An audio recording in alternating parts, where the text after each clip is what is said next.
Good morning, everyone. Happy Monday morning. I'm here somewhere. I'm having some computer issues, camera issues this morning, but we'll work it out. We always do. I'm Tabitha Hassell with Tabs on Tap. Hope you guys are all having a good morning. Hope everyone had a really good weekend. I was having some problems this morning getting my camera to turn on. I'm like, well, I can just do a show and not be on the camera, but that would be kind of strange. I don't like being on the camera anyway, so I certainly wouldn't mind. But here we are, got it going, and hopefully it will continue to go. Good morning, Allison. We had a beautiful weekend. I'm so happy that we had some sun. Some of this snow melted. I when I walk out from the house out to the coop, which I'm gonna probably have to stop talking about having chickens. By the way, we probably all need to stop talking about that. It's probably time to hide the chickens.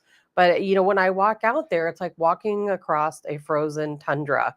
I mean, the ground is completely frozen, just completely frozen, which has been good and bad. The good thing about the ground being so frozen is that as all of this snow is melting, it's kind of strange. It's like where there was what 10, 12 inches of snow I had here at my house, and normally like last year it snowed a little bit and it was a big muddy disaster when the snow started to melt, and I had to throw a bunch of hay into the chicken run because it was getting really muddy out there. And this year is completely different. It's like when it's almost like the ice is evaporating and not melting, maybe because of the really cold temperatures or the really cold ground. I don't really understand, the science behind it all, but I have no mud. It's like the ground is frozen solid and there is no mud. I don't know where all the frozen snow is going. Good morning, Kim. Good morning, Glesna. Glesna, I bet up there in the upper peninsula of Michigan, you're having some really cold weather. We have a lot to talk about today, as always, especially on a Monday. There's been so much going on over the weekend. As usual, we're probably going to talk a lot about deportations today because there's a lot of information that I don't really see circulating in the media about what exactly is taking place with deportations. And we're seeing some countries that have denied flights. We'll get into that. We have protests popping up all across the country, a lot of raids that are taking place. And this is phase one. We're in phase one of deportations. So we're certainly going to get into that. And good morning, Jay. Jay says it'll be a mud pit later this week. And maybe that's the case. Maybe it's just too soon. But most of the snow and ice at my house has melted. And I know today we're going to have a beautiful day. Tomorrow, even more beautiful. So hopefully things will warm up a little bit. I despise cold weather. I'm actually freezing right now. And I turned my little heater up, just as I came on because I'm like, man, it's cold. And I can't wait for spring and summer. I can't stand the winter. It's like that period of time where everything's just dormant and dark and gray. The green is gone and the beautiful trees are, dormant, and we don't have all the beautiful colors of spring with all of the different flowers and so on. And but at the same time, I'm not ready. I've been trying to work on my garden a little bit at a time, and I am not yet ready for spring because every day when I'm like, okay, I need to do this and start getting ready for the garden, then I end up getting called to work or doing something else and just don't get around to it. But this year is going to be different. I'm going to take care of my garden this year. More than anything, it's more important this year than probably any year in the past, and that has a lot to do also with deportations and other things that are going on in our country. And potentially a lot of people still talking about food shortages. We're going to get into that. Are we going to have food shortages? As you guys know, the price of eggs going sky high in some areas, due to all of the problems with the avian flu. Good morning, Pam. Oh, Pam, she just read about my electric bill. Oh my God, it's horrible. Good morning, Karen. Good morning, Paula. And good morning, Rob. And Jay says, I hate winter more and more as I get older. Yeah, for anybody that's been on me too, Jay, me too. But I've always hated winter. For anybody that's been on my personal social media pages, I've been on Facebook complaining about power bills. I'm like, I really hope that Donald Trump tackles energy, because not only are we short on energy in this country, especially here, if you're in the Midwest, if you're in Missouri in particular, we are stretching it thin on the power grid already. We have been for a number of years. And I really worry that, with all this push towards all electric, our power grid, it really can't handle it. And, that's the case all across the country. But here in the Midwest, they did a study a couple of years ago, and we are really pushing our limits here in the Midwest. And, the power grid, the specific power grid, I think it's called, is it MISO? I can't remember what the name of that group is, but they did a report this was, I don't know, 4 or 5 years ago that I read, where it said even at that time we were really, really, really skating on thin ice. And if we continue to escalate, using electricity, that we could potentially start facing rolling blackouts in this area, just like they do in California. And I know me here at my house, man, the amount of power I use, the electricity, I feel like I'm running the entire town on my own power supply. And I don't know what's going on, but I'm really worried about it. Good morning, Linda. Good morning, Karen. Tara, good morning, Tara. It might be worth it for you to invest in a solar on your property. Something maybe worth looking into. Good morning, Annette. Because I've been having these issues with, it's not the issues, not with Ameren. I don't really know where the issue is. And, maybe somebody else has some suggestions. But, here in this area, we use Ameren, but there's several different power companies to choose from. And then Ameren actually is the company that delivers the power to you. So I've been kind of breaking down the bill, trying to figure out what's going on. But more than anything, last month, in the month of December, I used 7,700 kilowatts of electricity. That's more electricity than some people use in an entire year. In 1 month, it's not making sense. So I called Ameren. They came out, they looked at the meter, and they said, the meter looks perfectly fine. However, what you need to do is shut the breakers off, start turning things on, one at a time. And I've got to do that. But it's been really hard to pinpoint my son down and my brother down to help me all at the same time to turn everything off and start turning things on one at a time to see if there's some specific thing really drawing a lot of power. But Ameren did, what they did say is that they were going to break down the bill for me week to week. So each week they're going to send me a text or an email and say, okay, well, this is how much power you've used in 1 week. And I got that text the other day, and they were trying to tell me I used $735 in power in 1 week. And the week before that, it was like 500 and something. And I'm like, I'm going to have a $2,800, electric bill at the end of the month. So I am going to get to the bottom of it. And when I do, I will let you guys know, because there is something very strange happening here that I don't understand. I just don't understand it. And Jay says, Ameren, Illinois is outrageous on their rates now. It is outrageously expensive. Lori says, we got solar last fall. Our bill is $18 a month. I would like to know more about solar. I really don't understand. Good morning, Phyllis, how solar works. I just don't understand it. Allison says, maybe have your furnace checked for efficiency. Maybe. And that's one thing too with this house. It has 3 different furnaces. It's got two separate furnaces, 2 separate air conditionings. And then it has in one area one of those European air conditioning furnace deals that's combined. And so I don't know. Maybe it's just too many furnaces and too many air conditionings going. I really don't know, but I'm going to look into that. Paula says, one thing I heard is that Ameren had to shut their coal plant during the Biden administration, and that did not help. No, I think we're all, yes, mine might be exorbitant. I don't know what's going on here, but I think we're all in a point where we're stretched as thin as we can be, and it doesn't matter to me how much money you make. I know people who, have some very nice bonuses and make hundreds of thousands of dollars a year, but their lifestyle also reflects it. And they're also feeling, the price of food and the price of power, electricity and gas and all these other things. And, good morning, Mary. And it's not an easy time for a lot of different people. It's kind of funny, but people from all walks of life are really, looking at their bills. And, we all know groceries over the past year have been absolutely ridiculous. And it's kind of crazy because this, Allison says, drill, baby, drill. You got that right, Allison. And relief is coming. Trust me, relief is coming. But everyone online, have you guys noticed, all the Democrats and the liberals, they're all like, oh my God, Trump promised lower gas prices and he promised everything would be better, lower food prices, and blah, blah, blah, blah, blah. Okay, well, guess what? Today's day 7. That's it. He's been president for 7 days. Do you really think in 7 days we're going to see prices drop? I mean, come on now.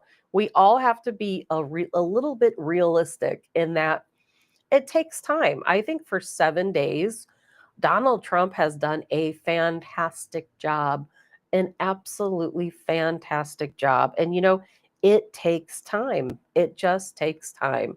And then we have avian flu wiping out chickens and ducks and that's a good portion of our food supply right there. And not to mention, and the part that a lot of people don't mention is that when, let's say, the government comes after your chickens, well, they're also killing pigs and cows and other farm animals, and that does play a role also in future food prices and availability and supply and demand. And I've seen so many posts this weekend about the cost of eggs. Yes, the cost of eggs, the price is going to go up. It is, because they're culling millions of chickens in this country, millions. And again, not to mention all the animals that goes along with it. But I'll tell you, we are in the golden age. It's coming. Remember how I said the other day, last week, to get to the utopia, you have to swim through raging rivers and climb the mountainous terrain, and then you will emerge on the other side in that utopia. And we're going through the thick of things right now, but we will get there. We absolutely will get there, and I have no doubt in my mind, no doubt at all, that the cost of food will go down, the cost of gasoline will go down, the cost of energy will go down. Trump's already talking about OPEC. He's like, we're going to force the prices down one way or the other. We're going to make sure these prices go down. He's already in the middle of all of these different. If there's anything you can say about Donald Trump, he is a fantastic negotiator, and he's already working to negotiate all sorts of deals for all of us Americans. And whether you like Donald Trump or not, guess what?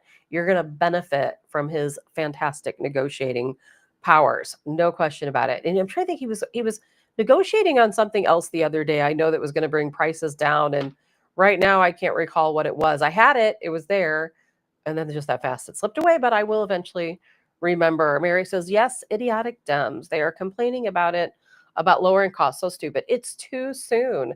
Tara says, "Avian flu isn't wiping them out. The government is." That's exactly right, Tara. I was thinking about that yesterday. I thought, we probably should all stop talking about having chickens and eggs. And because, here in Illinois, I'm not as sure about Missouri. I know that there is avian flu in just about every state now. And as you know, if they test a chicken or a duck or some type of animal in your area, well, they're going to cull all the flocks within, what is it, 30-mile radius? Correct me if I'm wrong on that. And, I keep thinking, well, how do they know? Now, in the UK, they're making people register.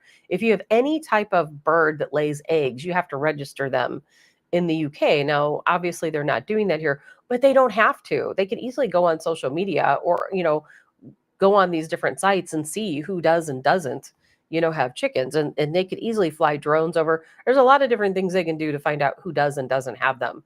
And, and for me personally, I think it's sabotage. Good morning, Dottie. I really think it's sabotage. Pam says we have to be patient. We are so fed up. No one is patient anymore. You got that right. But we will be patient, and we have to be patient. And Tara says, yes, stay under the radar. I think it's sabotage. And I might be crazy for saying this, but I was reading stories over the weekend about these different facilities, that house chickens for various reasons. Some's for, egg production, some is for chicks, like hatcheries and so on. And these are indoor facilities, completely indoor. These chickens are not interacting with wild birds. These people who own these places are saying, well, you know what? We don't know how avian flu made its way in, because this is an enclosed facility. It has safety measures in place. We don't allow wild birds in. We're not adding new, chickens to our flock right now because we're concerned. We don't want to lose everything we have, so we're just holding steady. And yet, guess what? They end up with avian flu. Now, how that would be like me, on a much smaller scale. I only have 6 chickens, not very many. And if I had more than that, I wouldn't tell, but I don't. And so let's just say for me, as an example, right now, because it's wintertime, my 6 chickens are in an enclosed run. Okay, their coop is inside the run. For 6 chickens, I don't need a very large coop. The coop is inside the run. I have a 13-foot by 20-foot run. It is completely enclosed right now because it's winter. There are, completely enclosed. Nothing's getting in and out of that run, and so it's enclosed in plastic. And so my chickens are not interacting with wild birds. So therefore, if all of a sudden they got the avian flu, I would be like, okay, well, how did this happen? I haven't added anything new to the flock. I haven't, they're not interacting. They're not out roaming around on the grass. They're not coming into contact with dead animals or live animals. And so then you really have to start thinking, okay, well, how did this happen? And that's what some of these owners, I think, of these different companies are thinking. Okay, well, they just killed a million, 200,000, a million of my chickens. They culled every animal that I have, including some of the others. There was just a lady, I think I talked about this last week, who was talking about this, and she said that she had, I think, 4,000 chickens on her farm. Well, they came out, one of her chickens did test positive for avian flu.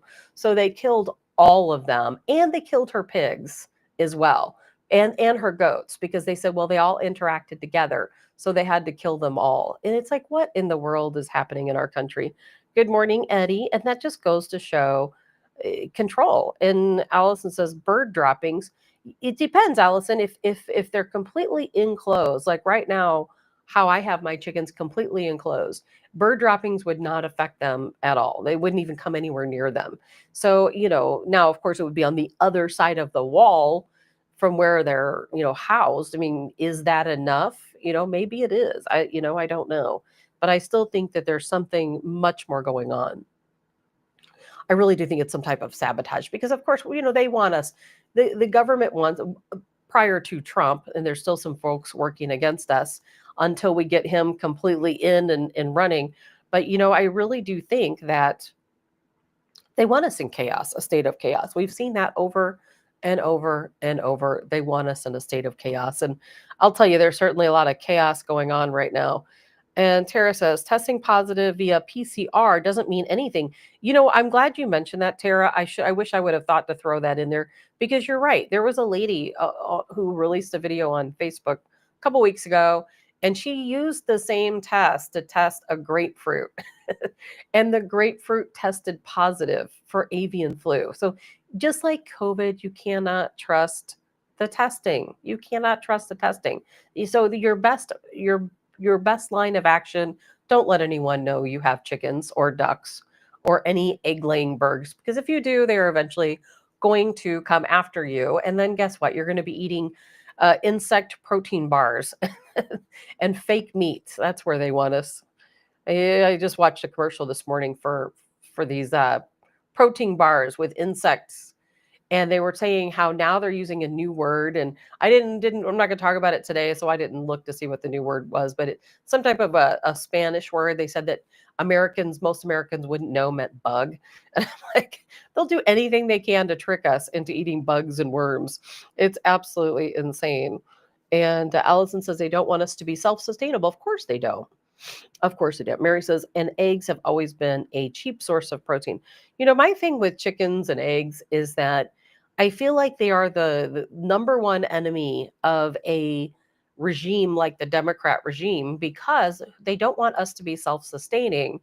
And in my opinion, now there's a lot of other things, there's different types of fish and things. Fish aren't quite as easy to take care of as chickens, but chickens are such an invaluable source of food. I've said this 1,000 times on this show, because if you have, let's say I have 6 chickens right now, my chickens are producing 6 eggs every single day. for the past, they went through a molt, so they weren't producing for a little bit, but now they're back at it. 6 eggs a day. So, I could survive on 6 eggs a day, and then if you start thinking that you could hatch some of those eggs and end up with multiple chickens, hatching, and then you continue. Well, eventually I could be at, 50 eggs a day. Not only am I feeding myself and my family, but I'm feeding, neighbors as well. And that's the last thing they want. And not to mention that you can barter, if things ever get ugly in this country and you can barter your chickens or your eggs, you're going to be in a really good place because it is the animal that just keeps on providing, right? What else do you have that's going to pop out some eggs every day? That's a good source of protein that can get through some very difficult times. So it's no surprise that they're coming after the chickens. No surprise at all. And Jay says, like changing the name of carp to Kopi to make it sound more appealing. Yeah, I will never understand how people eat carp. I will never get it. When I fish and catch a carp, I give it to other people because there are people who do eat them. Not me. I'm a catch and release kind of person. Good morning, Joe. Joe says the bird flu has been around since the late 1800s. A newer, highly virulent strain has been around since 1996. Yeah, we're always going to have new strains. And are they naturally occurring? Did they invent them? Speaking of that, one of the things I was going to talk about later, but we'll just talk about it now, is that the CIA. Did you guys see where the CIA has released? Or I shouldn't say the CIA has released support. I should say that the media has decided to tell us that the CIA has determined that the most likely course of action with COVID being released onto the public was through a lab leak. And guess what? The Wuhan lab. Now, is there anyone out there that could possibly tell me you didn't already know that? You didn't. I mean, is there anyone who thinks that it potentially came around another way? And it's really aggravating to me because this is not new news. The media has just chosen to talk about it now, but this is not new news. And I don't know where they were going with this, if they thought maybe it was going to be a distraction or, ooh, an aha moment. Gee, the CIA finally says that COVID was leaked out of a lab in Wuhan. I mean, it's kind of laughable because guess what? We've known this from pretty much day one, haven't we? Now, in the beginning, a lot of people considered it to be speculation, and they have gaslighted us between then and now, saying, oh, well, we don't know that it was a leak. It could be this, it could be that. It could be naturally occurring. There's so many different things they have told us. And it's so insane because I'll tell you, and some of you already know this, but if you watched the show right after COVID started, the timeline of COVID is I was on a show called The War on COVID. Some of you know that we later turned into a show called The Edge over on the Viper. And during the war on COVID, we started that show, I believe it was in March of 2020 is when that show first started, or, right about the end of March, I believe. It could have been April 1st, something along those lines. And the reason why I was asked to be on that show is because I had already been on social media posting about COVID. I had been watching COVID while it was still taking place in China before we even had the first case here in the United States. And so they asked me to join the show because I was already knowledgeable about the topic. And one of the things that we talked about on that show, probably our first week to 2 weeks into the show, of course, we're going to talk about the origins. Where did it come from? And at that time, so many of us, some of us on the show, we were a little bit divided, on opinions, but for the most part, we typically agreed in the end. But we all kind of believed and thought that the virus was already here. That was always a belief of mine, that long before they said the first case was here, it was already here. And now I am 100% positive it was here. And you could never have convinced me otherwise, even at the beginning of that show. But one of the things that I had read very early on, and I think I read this even before that show started, was that the CIA, they monitor level 4 biolabs. That's the highest level of a biolab. And they monitor them. The NSA also monitors these labs. And what they do is they monitor cell phone usage. And that's how they know if there's a lab leak. So let's say You have the Wuhan lab in China, and let's just say there's 100 people that work there. Well, the cell phone usage is monitored. And so the CIA says, okay, this is a normal chatter day. We see cell phone usage, just your typical pattern every single day. Well, then all of a sudden, I think it was like on October 4th, the cell phone usage started to drop off. It was going down. I think the date was October 12th, where all cell phone usage in that lab had completely stopped. Nothing. So it went from normal chatter every day for a really long time to tapering down to completely off. So the CIA knew from the very beginning that this was a lab leak because they knew something happened in that lab that caused the lab to evacuate to where there were no personnel with cell phones working in that lab. Now, you can probably go back and find that data online. I didn't look for it because on that show I talked about it so many different times, that I'm not even going to bother to go back and look because I already know it's a fact. And they've always known. They've always known. And I will tell you what, if me, little Tabitha Hassell in the St. Louis area, can find this CIA information online that talked about the data of the Wuhan lab, I can guarantee you all of the other media can too. You can't tell me that these media sources didn't also see that information, but they've never reported on it that I'm aware of. I've never seen them report on it. So, the CIA has always known that this was the case. And this is what's so frustrating is that's why I don't trust the media. It's why I don't trust the media because they choose what and when to report. They could have been talking about this all along. They could have challenged the government and said, "Hey, we know where this virus came from. Look at this data. Pretty darn obvious, isn't it?" But they don't do that. It's because they're government paid media. That's all it is. And of course, they want to say, "Oh, well, this all happened because Biden investigated it in his term." I'm like, well, actually, when I read it, Biden wasn't even president. Donald Trump was still president. So take that for what you want. But we always knew. Isn't it kind of funny how we talk about this so often? The validation. We're always being validated. All of these things we knew eventually comes to fruition. Eventually it's validated. And we're like, oh, well, we always knew that. Thank you, media, for telling us a year later that we were right. Happens all the time. And Karen says, "Oh, you used to listen to The Edge." Of course, Karen, I remember you being on there. And Paula says, "Steve Lookner of Agenda Free TV was reporting on COVID back in October 2019. Exactly, Paula, exactly. You know what?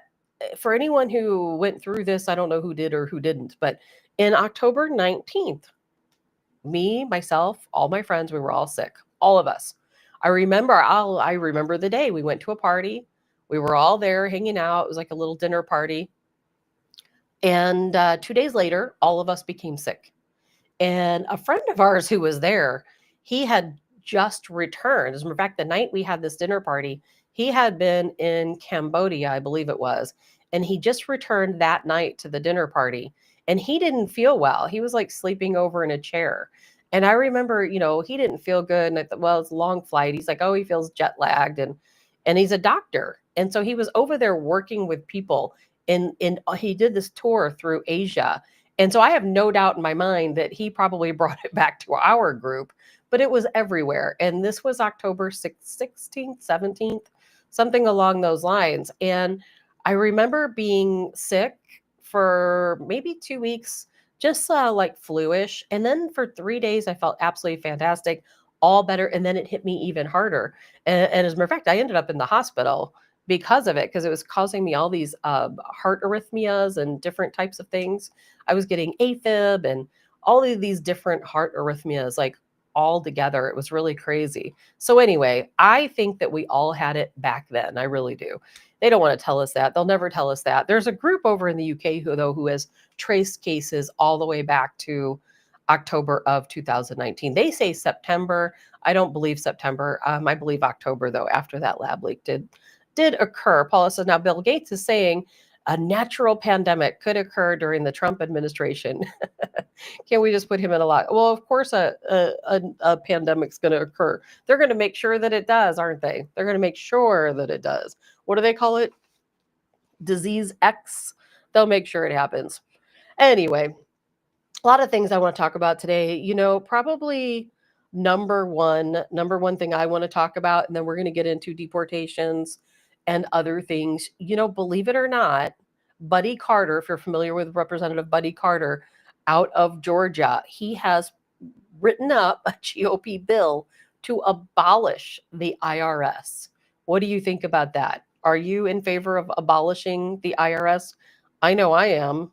And in this bill, what they would like to do is they want to put it back to the states and go back to a tariff type system. Now, I don't fully understand what a tariff type system is. I'm assuming if we abolish the IRS, which by the way, and I know you guys know this, is that federal taxation is unconstitutional. It always has been unconstitutional. And however, we have continued to pay federal tax despite the fact that it is illegal for them to force us to pay federal tax. But I'll tell you what, if this happens, it'll be the most amazing thing that probably has happened in our country since the revolution, is my opinion anyway. And we had didn't we have a fight, a revolution over taxes? Now here we are again talking about taxes again, and of course Donald Trump, suspending a lot of the IRS agents. They're not hiring any more IRS agents. He stated that the 88, what was it, 88,000 IRS agents they hired to come after Americans, they're going to send them down to the southern border and they can help with border control. But I do think that under Donald Trump, we're going to see a lot of different things happen.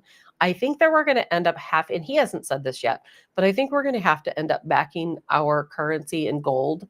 It's happening across the world.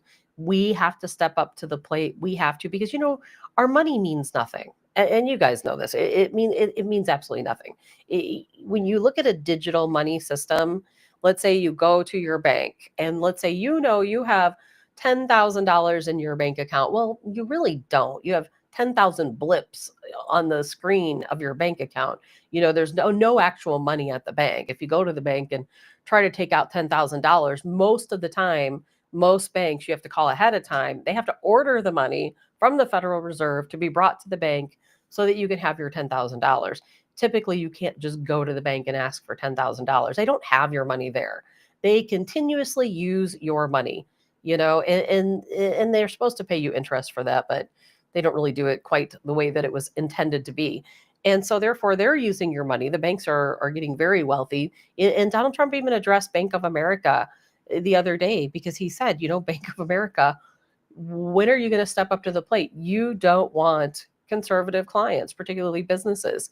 And he's wanting to see a de-escalation of the banks against conservatives. But we're going to see some changes, I think, with our monetary system. Now, under Donald Trump, I haven't checked the numbers today, but I think it was Friday. I was telling you guys that the dollar has gone up by 5%. Hopefully that trend continues, but we're going to have to back our currency in gold. We have no choice because it is not worth anything. And especially when we have situations like now where we have Russia who said that 95% of their transactions now is no longer with the US dollar. It used to be that 95% was the US dollar. They have found a way to be self sustaining. They don't need us, they don't need our money. And we have to come around full circle and figure out a way and how to do this. And Monica says we need our money backed in gold. It is the only way to keep it stable. And yes, get rid of the IRS. Yes, we absolutely have to back our money in gold. And, it's been something that Donald Trump talked about in his last term. And, they just fought him every step of the way with everything he wanted to do. They had even had a draft of what the new gold backed dollars would look like. And by the way, I'm hearing that they're going to get rid of the penny. They said it costs 3 cents to produce 1 cent. And so the penny is going to be on its way out. I don't know a lot of people anymore that transact a lot in coins. I know some people do, but not as many as they used to. And Jay says GoFundMe is another one that restricted conservatives. Yes. Oh, there were so many groups that have restricted conservatives. I wouldn't even be able to name them all because there were just so many. But that's all a thing of the past. That will certainly be a thing of the past. But abolishing the IRS to me would be just fantastic. Now, what that looks like at a state level, again, I don't know. We're going to have to look more into see what Buddy Carter is thinking and how this would all play out in a state tariff type situation. Is it based on like a personal tax, like in Missouri, you have personal property tax? In Illinois, you do not have personal property tax. But in the end, I did a comparison once between Missouri and Illinois as far as taxation. And a lot of people think, well, if you live in Missouri, you have personal property taxes and you pay a lot of taxes for that, but you have less state tax. In Illinois, you pay more tax on gas and some other things. But in the end, believe it or not, it was exactly equal. I did like a cost of living summary for Missouri versus a cost of living summary in Illinois. And in the end, it came out, I think maybe $2,000 difference, but for a year, which wasn't too big of a difference. And Jay says scary at the state level for Illinois. It could be. That's what I'm wondering about is if it's left to a state level, every state is going to have a different taxation rate, I would assume. And I don't know what they would base that on. We've never had anything like that, but keep that in mind when all these changes occur is that federal taxation is unconstitutional. And we need to back a bill, Buddy Carter's bill that wants to abolish the IRS. I do think that Donald Trump will be 100% behind that because I see signs of it already. Him talking about sending the IRS agents, down to the southern border, talking about how they are, he de-weaponized the IRS. There's going to be a lot of changing that goes on. Todd says Florida has no personal property tax or state income tax. I know, Todd. I would love to move to Florida for a lot of different reasons. Let's see here. Paul says, good morning, Paul. Has Saudi Arabia continued to exchange the sale of petroleum with multiple? Oh, sorry, your comment scrolled. I don't know if I can get back to it, but I will try.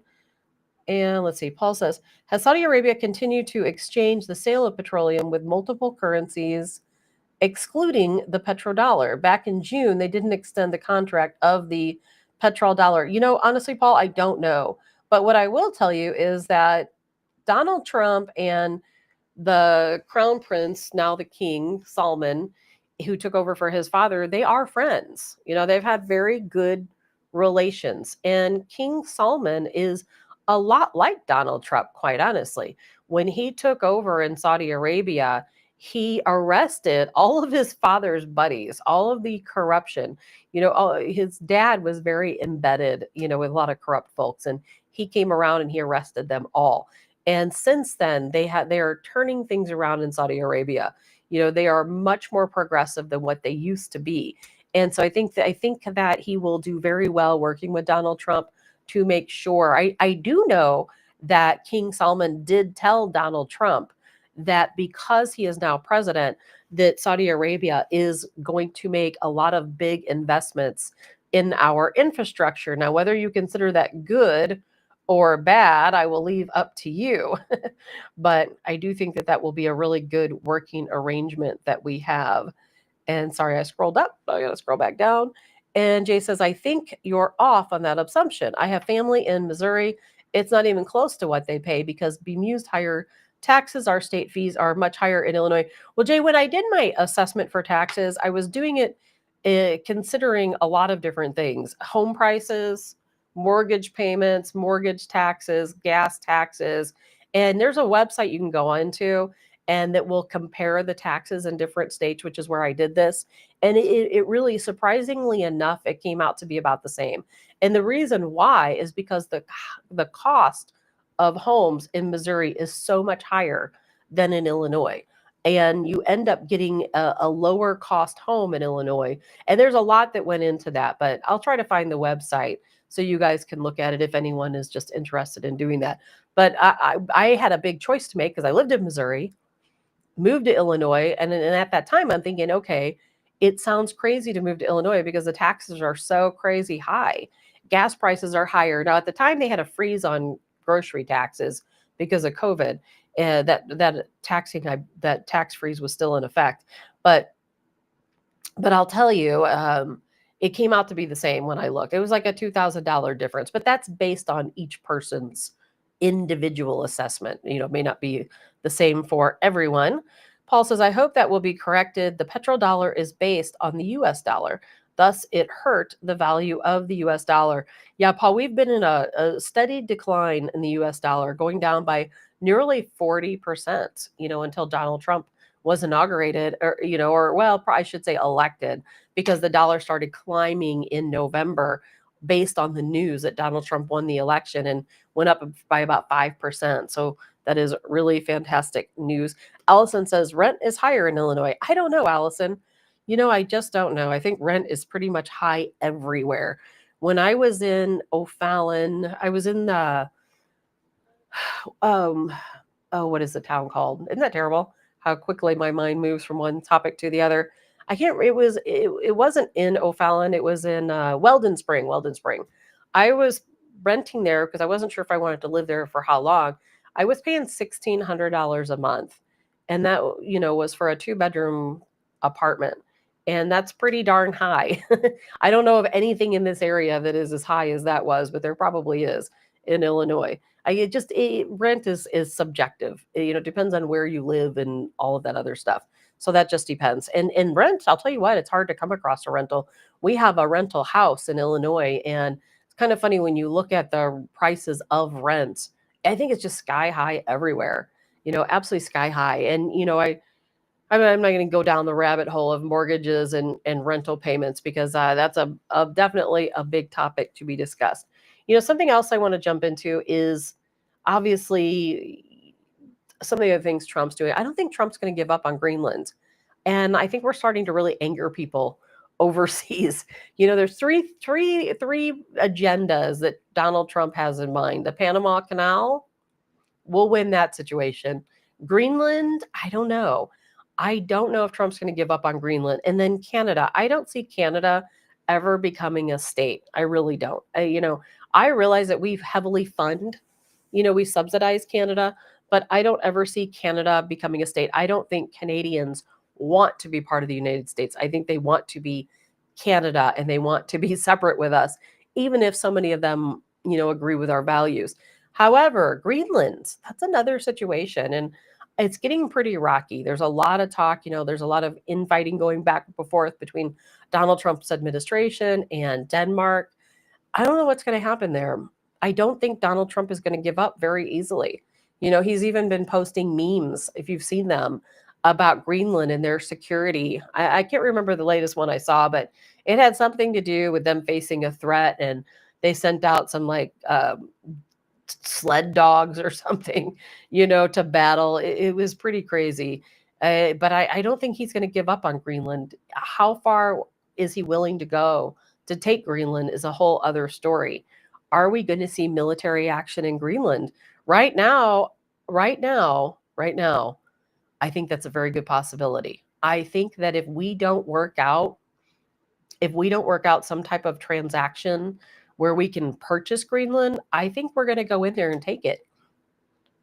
I know that's a big assessment, but I think it's going to happen. Jay says, Greenland, lots of resources and strategic for our national security. And I know, Monica, you said the Panama Canal and Greenland are absolutely essential. And I couldn't agree more. Allison said, I don't want Canada to be part of the U.S., but would love to see a deal on Greenland. It's going to be a deal, all right. Paul says that they're only mad because they've been wanting this for a long time, but don't have collateral to make it happen. And Paul says, one of the parliament members told Trump to go F himself. Yes, he did. Yes, he did. And I think we can expect to see some military action on Greenland. How far that will go, I think Trump has NATO just in a mess right now because, they've all stopped funding to Ukraine because Donald says, okay, we, the United States, we're not funding Zelensky anymore. We're not giving that snake oil salesman one more penny. And all of the NATO funding stopped. And now all of a sudden we have this thing going on with Greenland. And I really don't think NATO knows how to react. They're probably thinking, do we support Denmark or do we support the United States? They have to support the United States. At this point in time, they have no choice but to support whatever we do, because guess what? Who's paying in the bulk of the money into NATO and into the UN? That would be us. And Donald Trump, of course, he would love to withdraw from NATO and love to withdraw from the UN. And, it certainly could happen. And I don't think they want to push him. Jay says, we will never invade Greenland or take it. I don't know about that, Jay. I don't know about that. If they're not willing, I don't know that we would ever have to invade Greenland. I think that if Denmark knew we really wanted it so bad that Trump was going to take it by force, I think they would negotiate with us. I don't see a war taking place, but let's say Denmark doesn't budge. Donald Trump is going to do whatever he has to do to get Greenland, A, for his legacy, B, for the natural resources that we so desperately need. Because if we have Greenland, then we don't have to so heavily count on countries like China, where we receive so many of our natural resources. And I really think something's going to happen. We'll see how it all plays out, but I think it's going to happen. And let's see, Mary says, I don't think we want the world hating us. They already do, Mary. I don't know if it matters at this point. The world already hates us. Think about that. Europe, most of the people in Europe hate us. They have for a long time. And then we also have the situation over the Middle Easterns people. They definitely hate us. Latin America, the Caribbean, now they hate us. So I don't think we have any friends as it is. I don't know that we're going to be harming ourselves any more than what we already have harmed ourselves. And Paul says, not the first time Trump has heard that. It never deters him in getting things done. No, he is a fantastic negotiator. And when negotiations start stalling out, what does he do? He will make a threat. He's unpredictable. But that's what makes him a great president, is that he's unpredictable. Look what just took place yesterday between the country of Colombia and the United States. As you guys know, there's mass deportations taking place. This is only phase one of deportations, phase one. And I'll tell you, there's going to be a phase 2, 3, 4, and on down the line. And as you also know, we had a situation where Mexico denied a flight of incoming deportees. And I haven't heard yet how that situation with Mexico has been resolved. Colombia did the same thing. We had an airplane full of our most violent criminals heading back to the country of Colombia, and they denied the flights. They turned it back, and there was a huge showdown. If you guys didn't already see it, a huge showdown on the X platform with the president of Colombia going back and forth, and people were commenting that he's cocained up, and he was making some really crazy accusations and saying some really crazy stuff. And then Trump immediately responded, and he said, okay, we're going to tariff you. We're going to do this. We're going to do that. I think, I didn't write those down to talk about today, because to me, it ended up being a no issue either way. But Trump, I think he was like, well, we're going to immediately place 25% tariffs on you today, and then it's going to go up by 25% every day till eventually, of course, it'll reach 100%. And that's pretty much all it took. And then he backed down, and he's like, oh, okay, well, we'll send a plane over to pick them up ourselves. And then Donald Trump said, no, you're not going to send a plane here. We're going to carry on like we already were. We're going to send them back along with, several of their buddies, because these raids will continue. But it was a pretty crazy story, watching that all unfold yesterday. But that is what makes Donald Trump successful. It's what makes him successful, because if another country's leader wants to come up against Donald Trump, he does everything he can to negotiate.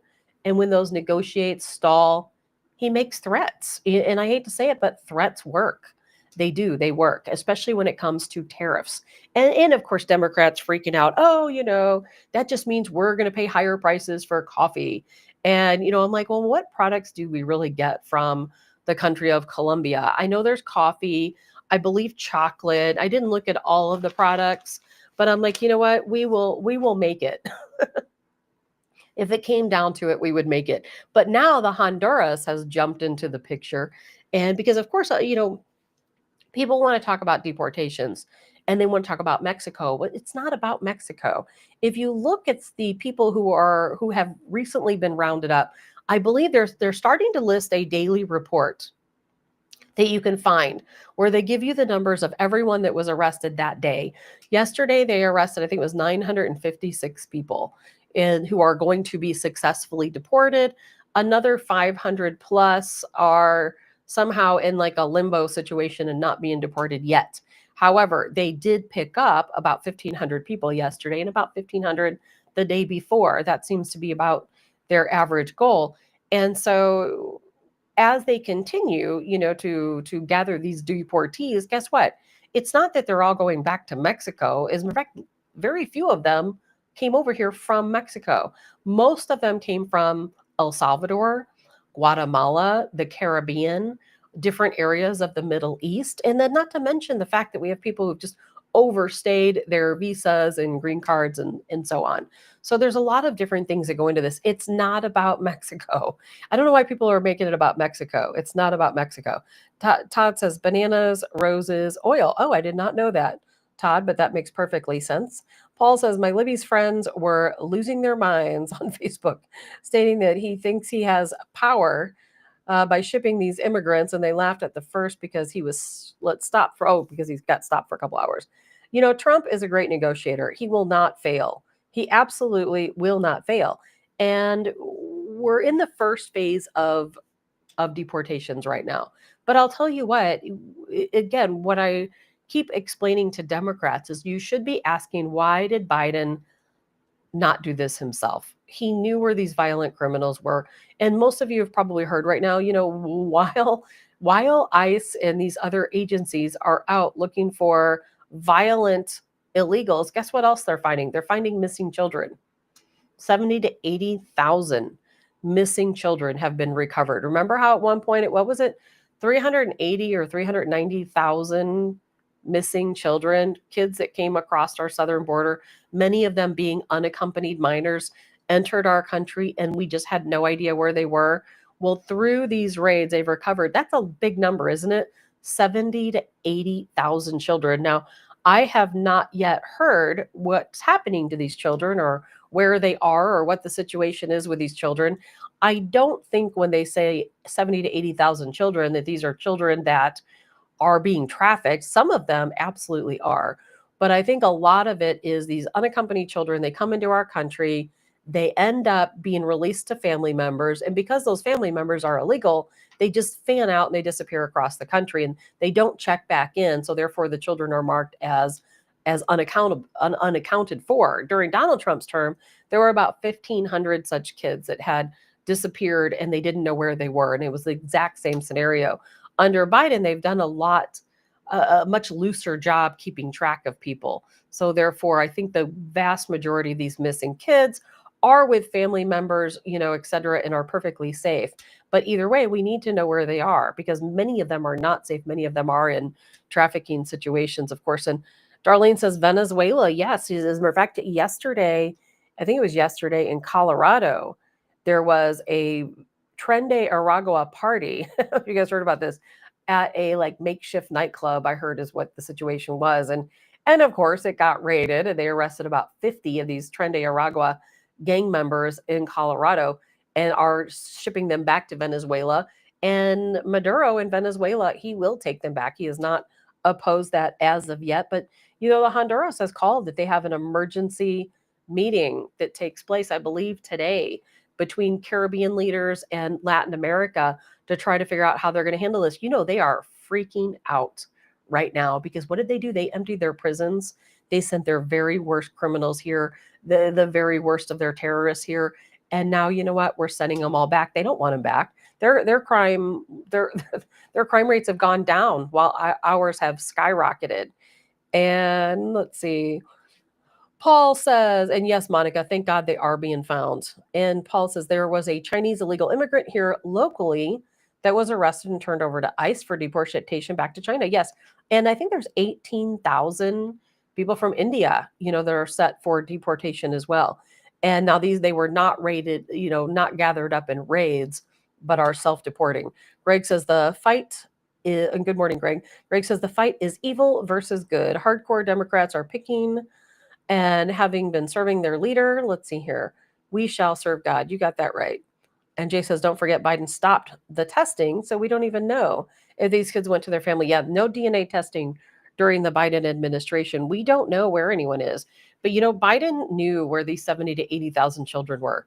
He knew where these violent criminals were, but he didn't act on it. He didn't do anything. He didn't do one single thing to reduce the crime in our country, knowing that some of these people were raping our women and children, and knowing that they were taking advantage of our system, which, by the way, as a taxpayer, each taxpayer in this country pays about $8,000 to $9,000 a year to support all of the illegals that are in our country. So you have personally adopted your own illegal, by the way, and didn't even realize it. And let's see. Paul says he was bouncing back and forth between Illinois and Missouri. He was stealing things. Oh, the Chinese national. Kevin says, let's see here.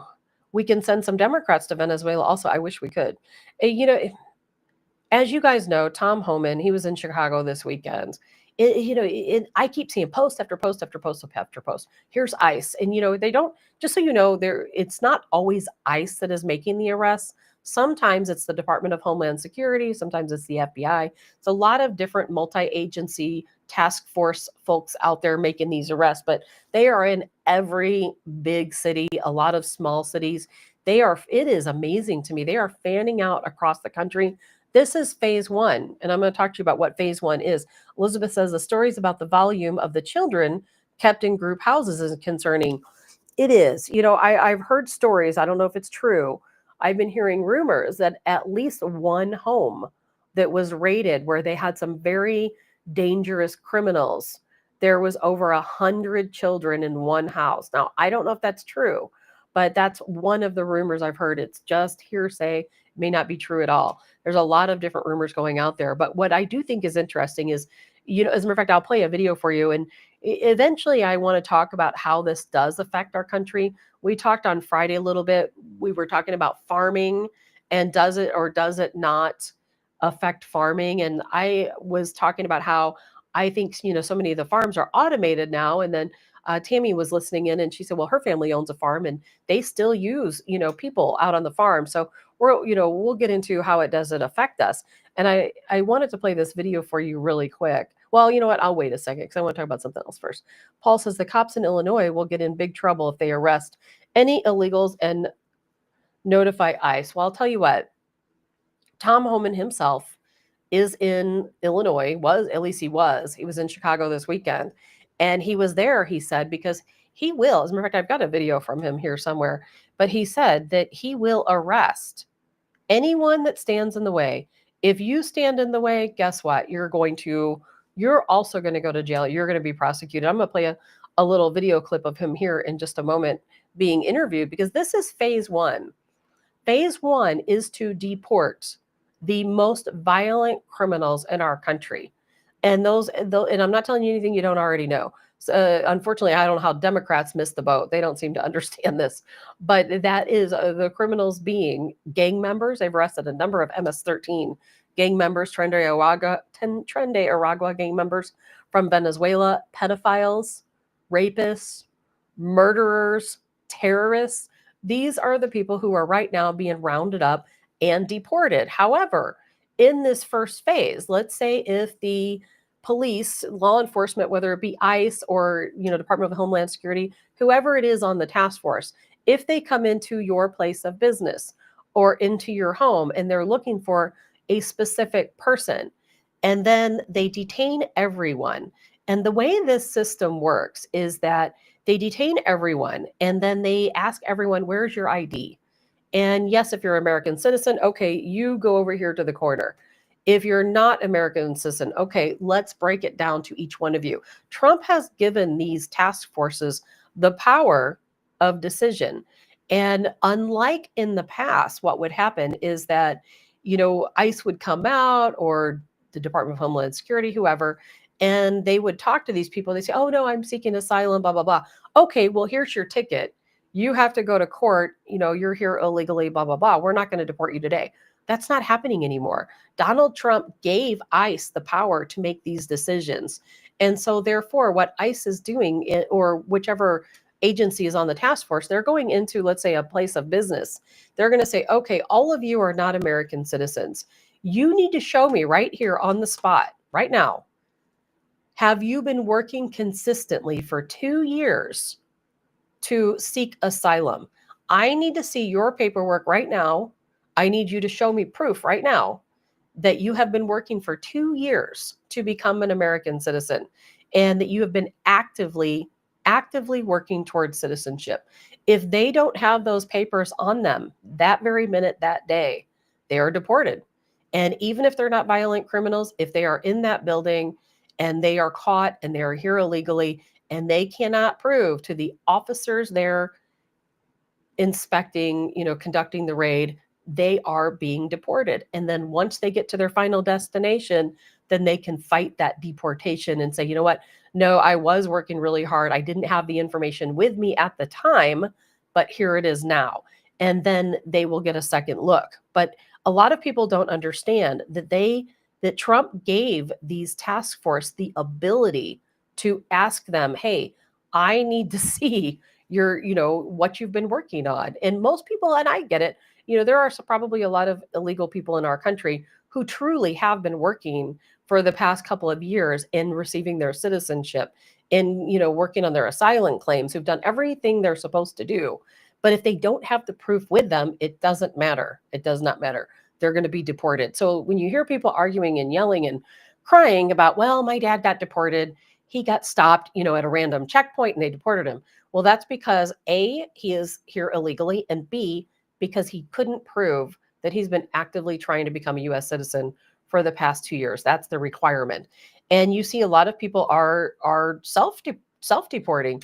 As a matter of fact, if you guys saw some video over the weekend, the border was completely backed up. I mean, cars, hundreds of vehicles. You could saw a lot of people had their possessions loaded going back across the southern border because they're self-deporting. If you don't self-deport and you are caught in one of these raids or at one of these checkpoints, you will not be able to enter the United States for 20 years. Think about that, for 20 years. So you do not want to get caught at a raid. You do not want to be in any situation where you're aiding and abetting illegals. As a matter of fact, somebody was talking about that being unconstitutional. So I wanted to read this to you because this comes directly from our Constitution, and this is under bringing in and harboring certain aliens. Because a lot of Democrats are saying, oh, well, they went to this business and one person was a violent criminal, the rest of them were illegal, but they were just there doing their job. Doesn't matter. They're still going to take them, they're still going to deport them. If they come into your home, and let's say your cousin is a violent criminal, so they came to your home looking for your cousin, but 10 members of your family are there and they're also illegal, they're also leaving, and you could face charges for that. So here's how it's stated in the Constitution. Now, this is 8 U.S. Code 1324, lots of other letters behind it. Any person who encourages or induces an alien to come to, enter, or reside in the United States, knowing or in reckless disregard of the fact that such coming to, entry, or residence is or will be in violation of law, shall be punished as provided, imprisoned not more than 5 years.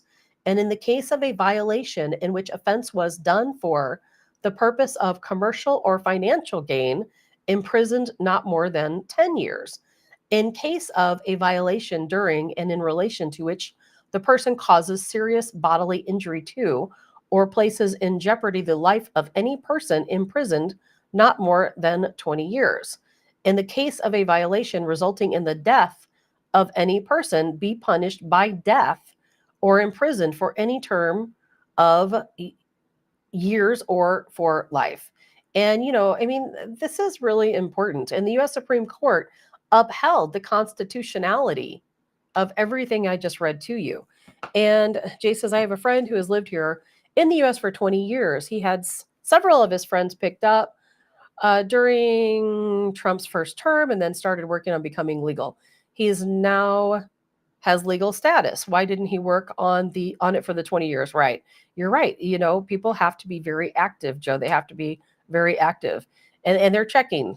They're definitely checking. Paul says for 20 years or the next Democrat president, whichever comes first. That's a very good point, Paul. And so a lot of people are self-deporting because if they do not self-deport, they will not be able to enter this country for 20 years. Or again, as he said, until the next Democrat president opens up the floodgates again. But we may never allow that to happen again. Now, if somebody self deports, what happens is they self deport. They can drive across the southern border, or the northern border. They can fly. It doesn't matter how they do it. They self deport. They go back to wherever they want to go. Let's just say if it's somebody from Russia, they can drive across our southern border and hang out in Mexico, or they can go down to the Caribbean, or they can go back to Russia. It doesn't matter. But then they file their legal asylum claim. Now, right now, there are no asylum claims being heard. The border is closed. I mean, it is closed. Even the legal port of entry is closed. If you don't have a reason to be in the United States, if you're not a citizen, right now, you're not coming in. And then at some point, we will catch up, and then we will be able to look at these asylum claims. And then people will be allowed back in once they're vetted, once they have the proper paperwork, and then hopefully they'll be fast tracked, into becoming American citizens. But people need to understand they have to self deport because this is phase one where we're looking for the violent criminals. Phase two has already ramping up. I don't know if you guys heard this or not. Phase two is ramping up, and what phase two is checkpoints. Right now, throughout the state of California, throughout the state of Texas, there are checkpoints being set up. These checkpoints are being set up on highways, on roadways, at places of business, all different. I mean, there are hundreds of them popping up around California and Texas. And these checkpoints, as a matter of fact, I saw one this morning, a checkpoint, I think it was in San Clemente, California, in the middle of the highway. There was a big billboard that said, stop ahead. I can't remember. I think it said U.S. Department of Homeland Security or officers. I can't remember what the sign said, but it said you must stop. I mean, this was like a 10-lane highway, and they were stopping all vehicles. Every single person that was coming to that checkpoint was checked for citizenship. And if they were not an American citizen, they were being held and deported. So we've moved on and started the second phase where it's not just criminals being deported. That was phase one. We're already entering into phase two. And these checkpoints, a lot of people are going to argue that they're not constitutional. Now, we know that they are constitutional because if you're in here in our country, you shouldn't be here. You've already committed a criminal act. And it's hard for me. I'm a bleeding heart kind of person sometimes. And I do feel for a lot of these people who are coming to a checkpoint. I watched a video this morning of a woman. She said her dad, stopped at one of these checkpoints in Texas, and he's not a violent criminal, never committed a crime in his life, but he's not here legally. He didn't have any paperwork with him to prove that he's been, attempting to seek citizenship for the last 2 years, and he was deported. And when you get deported, you don't get to go home and pack your stuff. You don't get to go home and contact and say bye to your family. You're placed on a bus and you leave.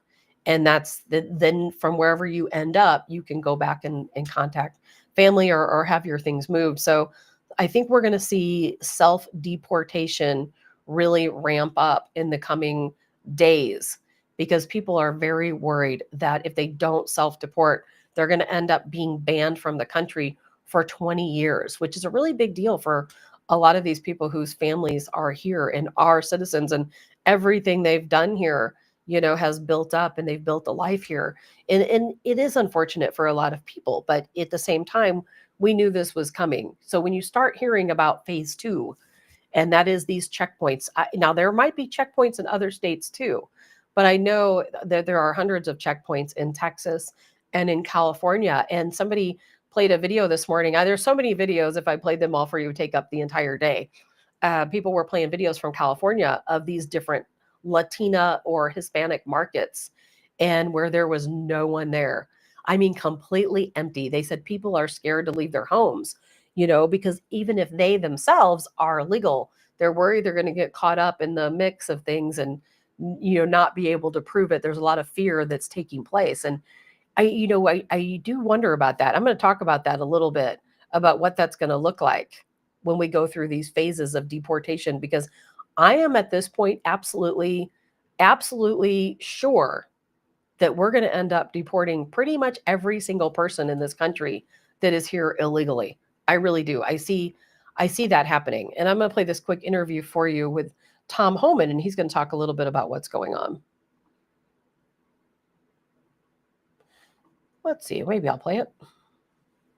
My buttons don't always want to cooperate, but it will eventually play. All right, what's going on? I want to go back to I don't know. The past couple days, it's like my buttons don't want to work. As you said, we have never seen that before. Is that going to be a constant commitment from the U.S. military every single day to take deportees out? Yes. So is this what we will see every single day, ending in what the president has promised is millions and millions being deported? Yes. But you can see the numbers steadily increase, the number of arrests nationwide as we open up the aperture. Right now it's concentrating public safety threats, national security threats. That's a smaller population. So we're going to do this on priority base, as President Trump's promised, but as that aperture opens, there'll be more arrests nationwide. When you talk about the aperture opening, the estimates of perhaps those who have been convicted or arrested in the past, 700,000 to over 1 million. So after you do that, then you go after everybody who is there illegally. If you're in the country illegally, you're on the table, because it's not okay to violate laws of this country. You got to remember, every time you enter this country illegally, you violated a crime under Title 8, United States Code 1325. It's a crime. So if you're in the country illegally, you got a problem. And that's why I'm hoping those who are in the country illegally who have not been ordered removed by the federal judge should leave. He was going to say self-deport. I don't know why the video is cut off, and I hope I can bring myself back on. I don't know what's going on, but my buttons here lately haven't worked. So I'm just going to keep hitting buttons till I eventually pop back up. But I don't know what's going to happen, but I do think we're going to face a situation where we're going to have emptying. I don't know how else to put it, but I apologize. I am trying to bring myself back up on camera. I don't know why. There I am. I don't know what's going on with my laptop. For the past week, every time I hit a button, it just does absolutely nothing. I'm going to have to look into that. Nothing was spilled on it. I don't know what's going on, but so I apologize for that. But so as you heard Tom Homan, the man, say himself, if you were here in this country illegally, you are on the table for being deported. And Tara mentioned a story in St. Louis where there was a family who had been stopped for whatever reason, were not here illegally, but because they had not committed crimes, they were able to stay. And Tara, I don't know what happened in that particular situation. It could be that they were able to prove that they've been working towards citizenship, because that is one power that Trump again has given to these multi-agency task force, is that on the spot, if somebody can prove to you that they have been working towards citizenship, then they are not being deported. But they have to prove that they've been actively working for at least 2 years on obtaining citizenship, that they've been, actively talking to their asylum coordinator and that type of thing. So if they can prove that, then they're not deported. But if they cannot prove that, then supposedly they are. Now, how they're rolling out this phase 2, I don't know.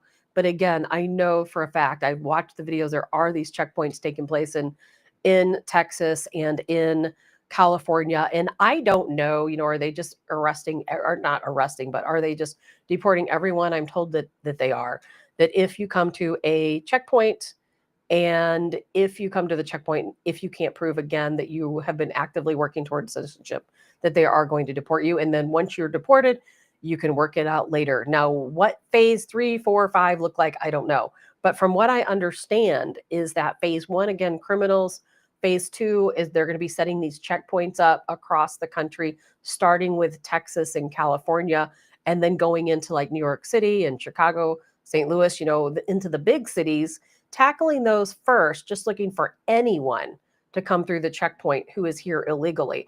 And they're going to start those mass deportations next. Now, a lot of these deportations are not going to go necessarily on the other side of the border. As soon as they get that holding facility down in Texas built, that's going to be a big processing center. So we can't get too crazy with things, until we get that processing center set up.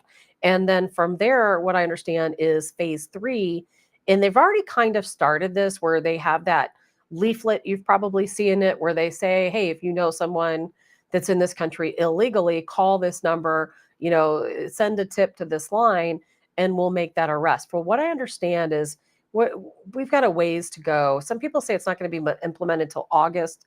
Some people say it's going to be implemented before that, where they're going to start giving out $1,000 rewards to where if you know of someone that is here illegally and you call the tip line or contact the tip line and you provide information that leads to a deportation, you will receive $1,000 reward.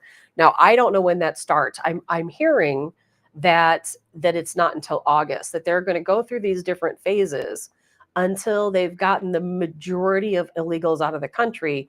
And then they're going to move to that last phase, which is when they're looking for the people that they can't find to say, hey, if you know someone, if it's your neighbor, if it's somebody you work with, somebody you came into contact with, somebody you see, call in your tip, we'll give you the $1,000 reward. And that's probably how they, nitpick those last few people who are here in our country illegally. But I have to say, it's going to be an uphill battle, depending on how you feel about deportations. The Democrats are going to fight this one really, really hard. Right now, while we're seeing it primarily focus on criminals, violent criminals, not too many people, other than uneducated people, are going to complain that these violent criminals are being taken out of our country. However, when you start getting to the everyday people, it's going to get pretty rowdy. And I think we have to start thinking about that. And when we have Colonel Joe Adams on the show, we're certainly going to probably talk about that a little bit, because we have to start thinking, well, how rattled are people going to get? When Donald Trump starts literally deporting every single person in this country who's here illegally that can't prove that they've been working on citizenship, that's going to be a lot of people. And it's going to be families that are broken up. It's going to be, moms and dads and grandparents. And it's going to really cause a lot of stress, I think, to a lot of different people. And it's going to really ramp up potentially the violence, particularly against supporters of Donald Trump. There's already so many threats of violence out there. I have watched countless videos of people saying, oh, if you come to a Mexican restaurant and I see a Trump sticker on your car, I'm going to key your car. I'm going to flatten your tires. I'm going to do this, this, this. And I hope all the people making these threats are arrested. I know for a fact that the ACLU is hiring multiple people right now for a couple of different ones. One is to organize protests. There's already protests taking place across the country right now. And it's so silly because every time they have one of these protests, well, guess what happens? ICE shows up and then they start making arrests. So, if you're going to have a protest and you're not in this country illegally, I would probably say don't go to the protests. But they are popping up all across the country. There was a big protest in Dallas this weekend where there were, hundreds of people that were blocking roadways protesting. And now the ACLU, what they've been doing, and you can go out and probably still see the job ads out there. I saw them a week or so ago. They are looking for organizers, and they are hiring a mass number of organizers, and they're paying them pretty well. From what I understand, about $50,000 to $75,000 for however long. I'm assuming for a yearly salary to go out and organize protests and to go out and talk to people who are here illegally and help them stay, here in the United States. It's going to be pretty crazy, but you can go out and find those job ads already out there. I saw them on Indeed. So they're there. And there's a lot going on. But what we also have to start thinking about is, like a little what we touched base on Friday, how is this going to affect us? How is it going to affect us? I've got another video, but I'm kind of scared to play it because I don't know if my buttons are going to work. If I play it, I might not be able to come back, but I might try. And there's a woman who lives next to a food processing plant. And that food processing plant hires primarily illegals. And she's like, you know what? No one's been here in 2 days. The parking lot is empty. Nobody's there because they're all scared to come to work. And those are things we have to start thinking about. If you've listened to the show before, when Colonel Joe Adams from the Washington Guard and I have talked about this, we've talked about the food processing plants do often hire a lot of people who are undocumented, who are here in our country illegally. How is that going to affect our food supply? We on Friday, we talked a little bit about farms and how it might affect agriculture. Is that going to bring less produce, to the shelves at your grocery store? Are farmers going to suffer, from not having, illegals working on their farms? I don't think it's going to be as bad as some people do, but I could be very wrong on that. And as a matter of fact, I might be wrong because I don't know a lot about farming, as I said on Friday, and how often illegals are utilized on the farms here in this country. I thought that that had lessened a lot, and other people say no, it really hasn't lessened. So we'll find out. And good morning, Joe Fry, the guitar guy. And Allison says, I believe Trump was voted in to do that as he promised. Yeah, and he is doing exactly as he promised, that's for sure. But now, how is it going to affect us? And I'm not telling that Donald Trump should back down on what he's doing, but I do think we have to prepare for how that may affect us because let's just say if there are food processing plants, and let's say, as an example, I know there's a food processing plant down in southern Missouri, down in the boot heel of Missouri, and they hire a lot of illegal, undocumented folks from Haiti. So let's just say that these people now they can't come to work. That means food at that plant is not being processed. If it's not processed, it's not going to make its way to the grocery store. It's not going to be on the shelves. And then if you start thinking about the food processing plants all around the country who hire illegals, and all of these people are either scared to go to work or they all get deported. I mean, where does that leave us with food processing? It is a little scary, I have to admit. Kevin says the demand for food and healthcare will drop along with prices. And yes, I hope so. Allison says they can get work permits for immigrant worker legally. Yeah, but that they can, but that takes time. Tara says there will be economic implications to the deportations. We need to brace ourselves for that and hold the line. That's an important part, Tara, is hold the line. Yes, we're going to face some hardships. What did I say? The other day and this morning is that we're looking for our utopia, right? And to get to that utopia, we have to cross that mountainous terrain and, excuse me, swim in those treacherous rivers. But we will get there and we'll be a better country for it. That doesn't mean I don't want people to immigrate here. People want to say, oh, well, our country was formed on immigration. And yes, I get it. Some of my family were Native Americans. They were already here. And then some of my family had a great grandmother. Her family came over from Ireland. I had some family members that came from Barbados, some from, from England, all over the place. And it is true, but that doesn't mean, like JD Vance said, that doesn't mean that here we are so many years later and we have to have this crazy system of illegals entering our country. We don't know who they are. We don't know why they're here. They're not being vetted. And we do. It's unfortunate that we have to get everybody out and we have to start all over again. We get everybody out. They apply to come back in the legal way. We vet them. We know who they are. We know where they're going. We know why they're here. And hopefully they're here for the right reasons. They become American citizens and they go back to being productive American citizens. They can, go back to contributing to our culture and to our society. And God knows, it's hard for me because I do see the contribution to our culture and to our society in so many things that are done in this country, even by some people who are here illegally. That's why I do hope that when we start getting to those later phases, that we have a way to fast track people so that some people don't leave. And I think it's important to note that while these agencies are going out and raiding businesses and coming into homes, that they are checking to see if these people have been actively trying to become a citizen before they face deportation. That's very important. And Joe says if they would pay a decent wage, Americans would do the work, but that won't happen, will it? I don't know, Joe, I don't know if it will or not. I think that something's going to happen.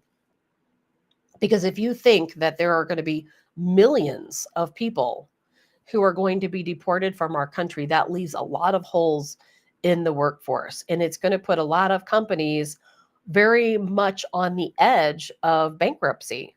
We're going to have a lot of companies who are not going to be able to survive once their staff, a lot of members on their staff, if not their entire staff, is deported. But these people shouldn't have been hiring undocumented people anyway. Trust me, I hire a lot of people. And when I hire people, guess what I do? I ask for proof of citizenship. I ask for identification. And as we are required to do by law, when you fill out an I-9 form, and I don't hire people that cannot prove their citizenship. So that's the same across the board. That's what all companies should have been doing from day one. And let's see, Tara says part of the reason the Biden administration allowed this is because it artificially propped up the economy in the last few years. Oh, yeah. And they were cooking the books, remember talking about that. And Joe says they don't pay these illegals much at all. They all have to gang up. And I've seen 2 to 3 families living in the same house because they can't afford to get their own place. And that's what's so unfortunate is that here Democrats want to fight to keep illegals in our country, to keep them working these jobs, but they don't fight to get them better wages. They don't fight against the companies that hire them and pay them $2, an hour to work in this country. And that's pretty messed up, quite honestly. And to me, a lot of these people will be better off. I think I've told you guys a story before. I had watched a video at one point, and it was a man and his son. Now, his son was probably 18, 19, 20 years old, something along those lines. And he was from Guatemala. And the man was crying on the video. And he said, I don't want to be here. I came here because I was promised a better life. And now I'm here. My son and I, we can't find work. We were trying to do day labor. We were skilled, back in our home country. We came here because we thought life would be better, but we're homeless. We're living on the streets. People are ignoring us or not giving us work, not giving us. And he was like in tears, like, I want to go home, but I can't afford to go home. So there will be some people who will be happy to be back to their home country and get back to the life that they once lived before they gave everything up to come here for a dream that didn't necessarily exist for all of them. And Lori says a large portion of the population doesn't want to work. You know how true that is. I wonder how people survive, quite honestly. People that don't want to work, I don't know how they survive. And Joe says there are so much new modern farming equipment that has eliminated many farm workers. Yeah, I was kind of touching base on that on Friday, and I read a lot about it this weekend too. There's a lot of automation in the farming world. Now, obviously, not every farm, has this automation, but it's becoming more popular all the time. And some people even message me over the weekend. They're like, well, I have never seen a machine that harvests that's automated, like an autonomous type of tractor. I can't recall the name of the machine, but I looked it up over the weekend, and it is definitely a thing. There's a lot of autonomy coming to farming to where it's not as necessary to have as many people out working in the farms. But of course, that doesn't mean every farm, might not even be the majority of farms. But farming is certainly changing, like everything else, going to AI, going to technology, not the smaller farms, but the bigger farms. Allison said they should have to go through the citizenship class, learning American culture, American laws, and Constitution, and learn to speak English. Yeah, I wondered how that, all is going to change, in this country. And a lot of people are talking about states like California and Texas, where a very good portion of the residents of these states are here illegally. What's going to happen to these states? What's going to happen to their economy? They were showing a market again. I can't remember the name of this market, and this isn't the one in San Clemente. This was somewhere in Texas. It was some type of Hispanic market, and there was no one there, not one single person there walking around buying anything. There was 2 workers, and that was it. And I do wonder how it's going to affect these states, particularly states with a higher level of illegals, because if they really do go through with all these deportation orders to the point where they have deported the vast majority of all people here illegally, it's going to leave a lot of holes, especially in those states. And then you have to start thinking about, okay, well, what about all the people who own homes in California and in Texas that illegals are living in? A lot of times it's the illegals who actually own the homes. What happens to all their stuff, to all their property? There's so many things to think about. We'll have to tackle that a little at a time as it goes through. Mary says combine. It could be a combine. And then Mary says, when I watch 5 on Fox Spanish commercials. Yeah, and if you go to parts of California and Texas, everything, even the local news, sometimes is in Spanish.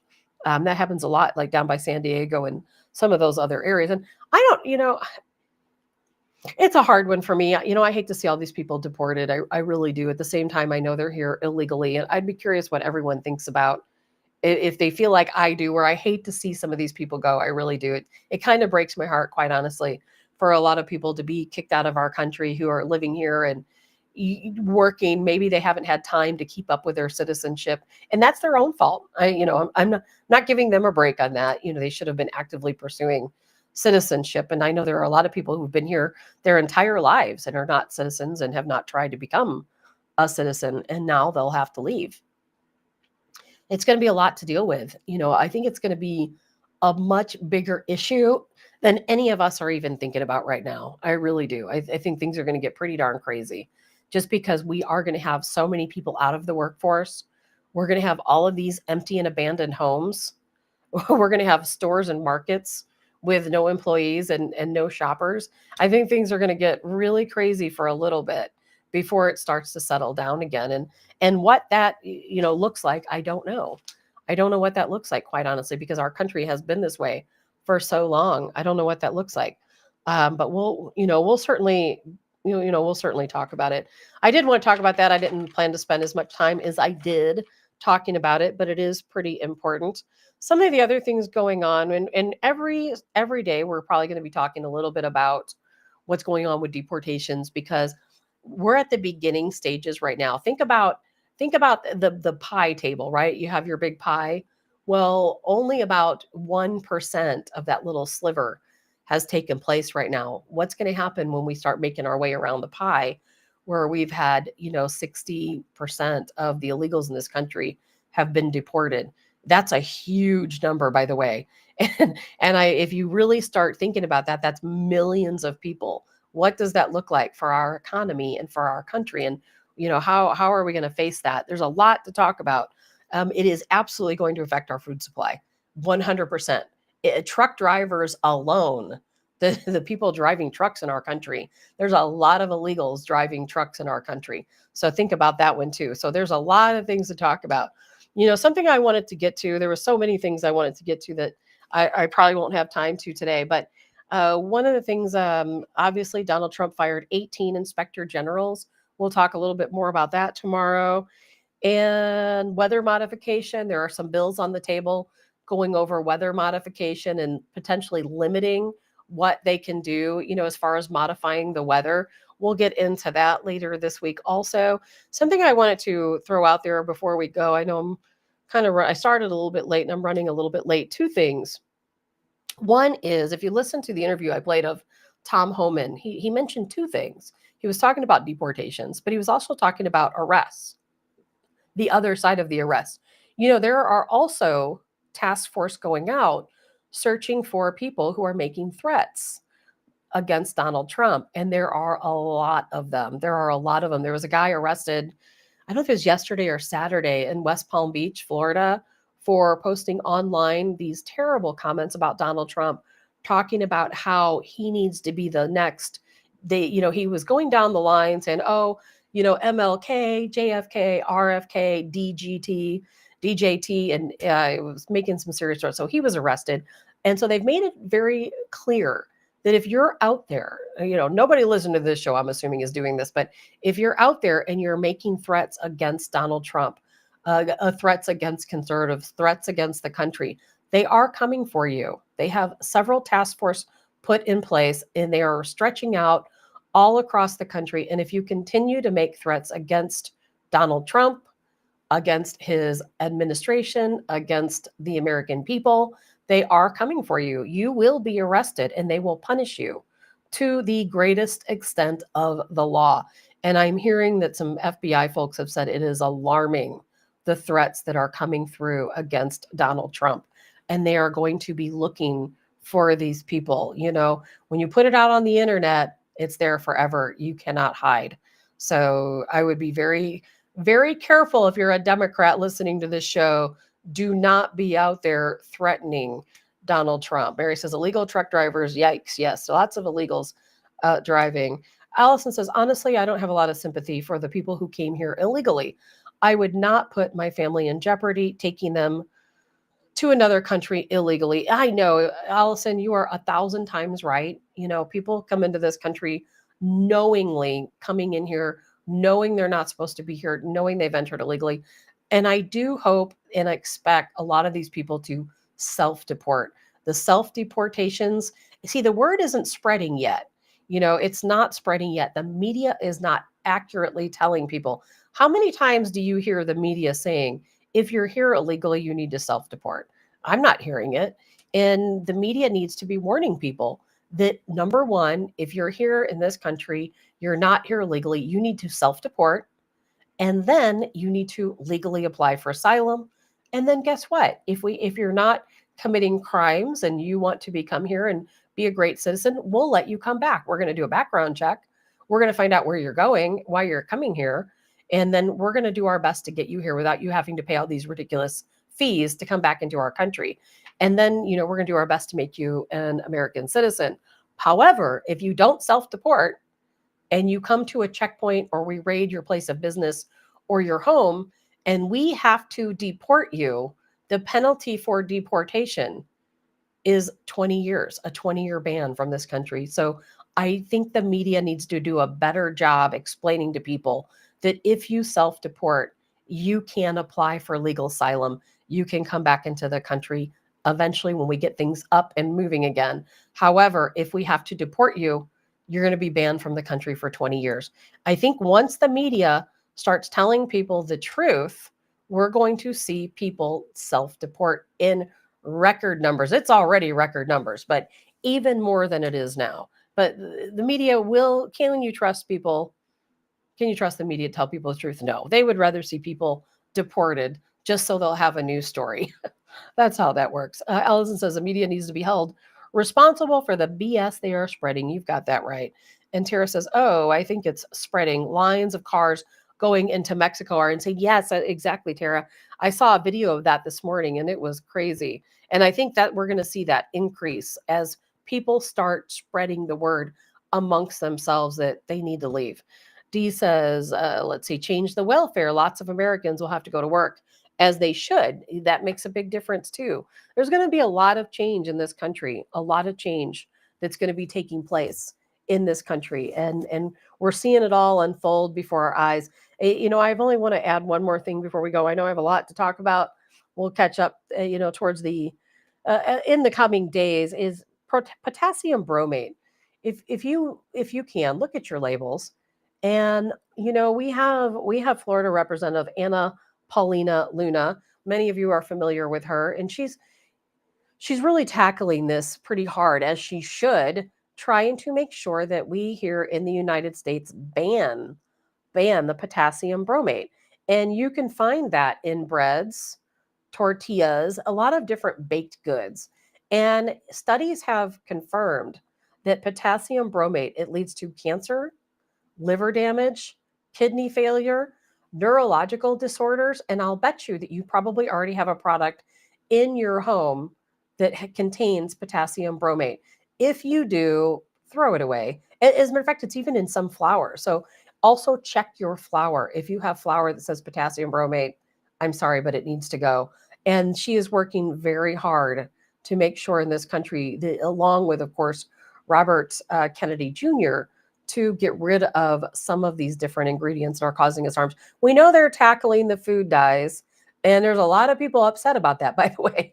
There's a lot of people who, anywhere from people who are in bakeries, who are used to using these food dyes in their decorations or in their cake coloring, are upset about it. Of course, toy makers are talking about red dye, edible toys. I heard somebody saying that crayon, they were wanting to take some of the dye out of crayons because kids eat crayons. Now, is that true? Is it a rumor?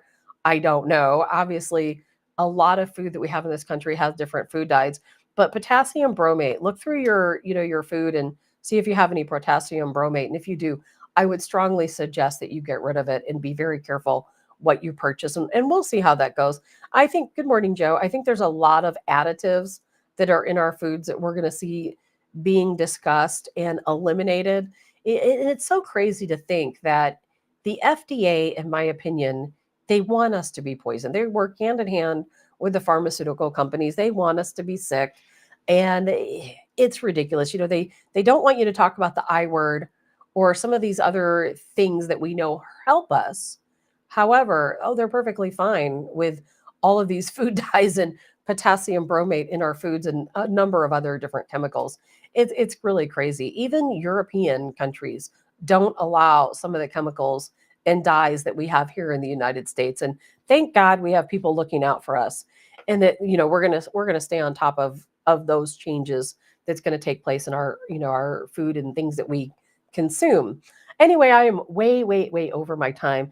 I just wanted to say thank you again for joining me today. We got a lot more to talk about tomorrow. There are a lot of things I didn't get to today because I spent way too much time talking about a couple different things that were also important. We're going to talk more about deportation. We'll probably have to talk about it every day a little bit for a while, provide updates, because it is going to be the largest single factor in our everyday lives for quite some time now. So keep that in mind, and think about how it affects us. Give that some deep thought of how we're going to be affected when we have millions of people that are, many of them in our workforce, and that are going to leave this country. So think about that. Either way, I do hope you guys have a really great day. I will look forward to seeing you all tomorrow.